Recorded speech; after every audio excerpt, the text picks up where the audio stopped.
gros, c'est un dispositif qui existe au niveau national, qui n'est pas dans toutes les régions. Je crois qu'il y a 13 régions. Les élèves qui viennent voir Peace and Love ici, ils ne viennent pas juste voir Peace and Love. En fait, Peace and Love, ça s'inscrit dans un projet qui dure sur toute l'année scolaire. Donc ça peut être un prof de physique qui travaille sur le son, un prof de biologie qui travaille sur l'oreille, ou un prof de maths qui travaille sur les logarithmes. Enfin bref, ça peut être complètement différentes choses. Mais Peace and Love, c'est un moment dans un projet plus global qui dure toute l'année. La basse. En fait, quand la création des SMAC, salle de musique actuelle par l'État, en fait, ils ont compris que à diffuser du son sonorisé, des concerts sonorisés, à l'époque, il n'y avait pas de législation. Donc, en créant la législation, ils se sont rendus compte que, effectivement, il y avait des problèmes en fait dans les auditoires des salles de musique actuelles. Donc, directement, il y a une politique de prévention qui s'est mise en place.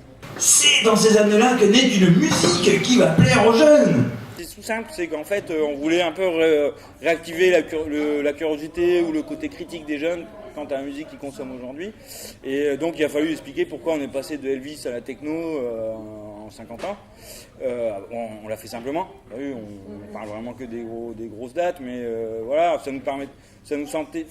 personnellement, ça me paraissait important qu'ils comprennent pourquoi la musique d'aujourd'hui, puis ses racines dans le rock'n'roll, tu vois, le hip-hop d'aujourd'hui, si tu veux, c'est du Elvis. On sait que la plupart des jeunes connaissent, mais de la replacer dans une chronologie, ça nous paraissait important.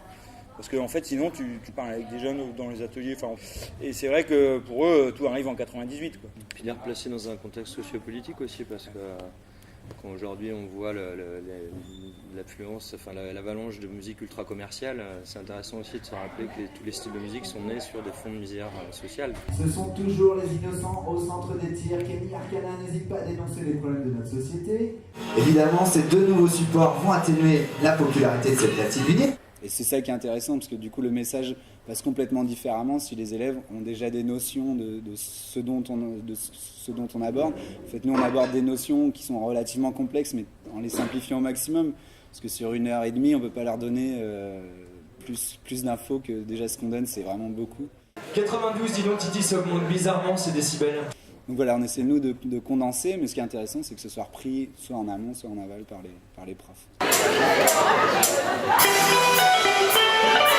Il y a eu une enquête qui a été diligentée par le pôle des musiques actuelles, qui a été publiée il y a 1 an et demi, 2 ans peut-être. C'est une enquête sociologique qui a été faite pendant les spectacles de Peace and Love, en fait, qui a été organisée par Musazik et le pôle des musiques actuelles, qui reprend à la fois les pratiques musicales des jeunes, en fonction de leur catégorie socio-professionnelle, etc., etc.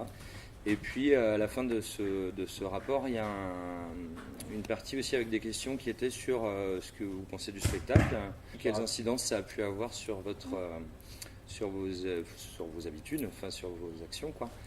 Là, voilà, ça nous dressait un petit tableau qui était plutôt intéressant parce qu'effectivement, on se rend compte que les jeunes ça a quand même un impact sur les jeunes qui comprennent le message déjà d'une part. Et puis qui change pour une partie en tout cas. Vous avez tous compris, vous êtes quand même très balèzes. Nous, on vous invite quand même à rester curieux.